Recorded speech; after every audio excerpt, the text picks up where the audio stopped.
Bəzi iddialara görə, İslam yalnız ərəblərə aid olan bir din, Quran isə ancaq onlara göndərilmiş bir kitabdır. Lakin Quranın məzmunu bu iddianın əsassız olduğunu açıq şəkildə göstərir. Quranda belə ümumbəşəri dəyərlər ifadə olunmuşdur.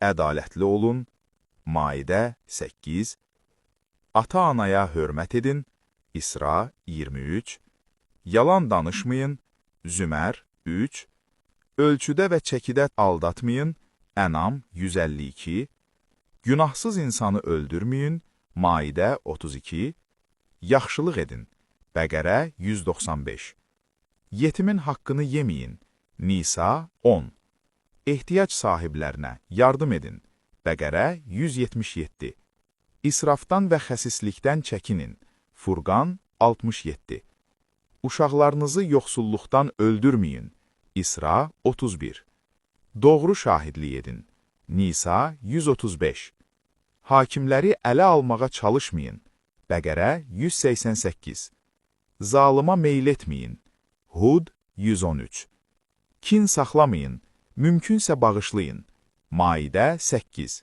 Bəqərə 237.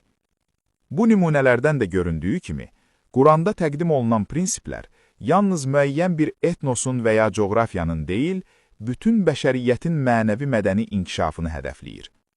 Belə ayələrin sayı minlərlədir və onların mahiyyəti İslamın universallığını təsdiq edir.